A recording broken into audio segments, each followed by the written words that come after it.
इफ्सियों 6 बाब बच्चों के ताल्लुक से, चिल्ड्रन ओबे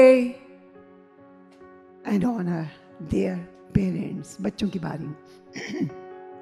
चिल्ड्रन ओबे एंड ऑनर देयर पेरेंट्स। औलाद अपने माँ बाप की फरमाबरदारी करे और उनकी इज्जत करे। ऐ फर्जंदों, इफ्सियों 6 बाब पहली आती पढ़ूंगी। ऐ फर्जंदों खुदावंद में, ऐ फर्जंदों खुदावंद में, देखें वर्ड खुदावंद में, ऐ फर्जंदों खुदावंद में अपने माँ बाप के फरमाबरदार रहो। अपने माँ बाप के फरमाबरदार, ये वाजिब है। अपने बाप की और अपनी माँ की इज्जत कर। ये पहला हुक्म है जिसके साथ वादा भी है, ताकि तेरा भला और तेरी उम्र दराज। This is the command for all the children, for all the children. हर बच्चा जो भी इस दुनिया में मसीही घराने में पैदा होता है, बल्कि हर एक किसी की डिजायर होती है कि भाई वो क्या करे, उनके माँ बाप की इज्जत करे। और ये हमारे खुदा बाप ने हुक्म दिया। Thank you. नीचे रख देंगे। हाँ जी, तो माँ बाप की इज्जत करनी है।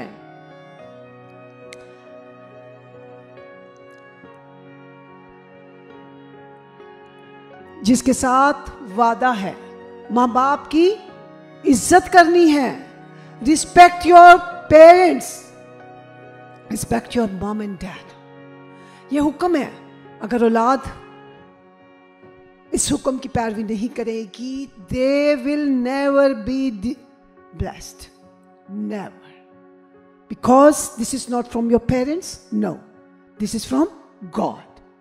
As you are listening all things as a family, everyone has different responsibilities, different commands from God. So if the youngster want to be blessed, want to be something in this world, first of all they have to respect their parents. अगर हम सब जानते हैं यहाँ पे इस मुल्क में, तो do your own business. You don't know. We are old enough. We know everything now. आपका जमाना कुछ और था, यहां कुछ और है। आप अपना काम करें, माइंड योर बिजनेस। राइट और नॉट? राइट और not? This is the society where we live. And that is very serious matter. How much we should be conscious. But वही बात याद आ जाती है कि अगर आप उस राह पर चल रहे हैं तो nothing is impossible, everything will come towards you automatically. Hallelujah, तालियां बजाइए। राह जैसे आप हैं, yes, praise the Lord, hallelujah. बस हर कोई इंसान चाहता है कि हमारी उम्र दराज और लंबी उम्र हो। इवन बूढ़े लोग भी कहते हैं कि हाय मैं तो 90s 80 100s का होना चाहता हूँ। तेरी उम्र उसी वक्त दराज होगी जब ऐसे हम इस एज में भी अपने माँ बाप की इज्जत करेंगे, रिस्पेक्ट करेंगे, then our life will be increased. And for youngster as well, भला होगा, उम्र दराज होगी, सरफराजी होगी, सब कुछ मिलेगा, किसी चीज की परवाह नहीं, किसी चीज की कमी नहीं, क्योंकि आप उस राह पर जा रहे हैं जिस राह पर जाना है। और जिस रास्ते पर बरकत ही बरकत है, भला ही भला है, कमी नहीं है। क्यों?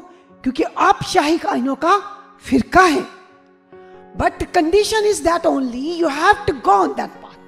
Don't turn left, don't turn right, only keep yourself straight. This is talking to youngster, to all the children, to the parents, even they are small, but how we have to grow them up, put in their minds the right thing as the word of God says, right? Hallelujah.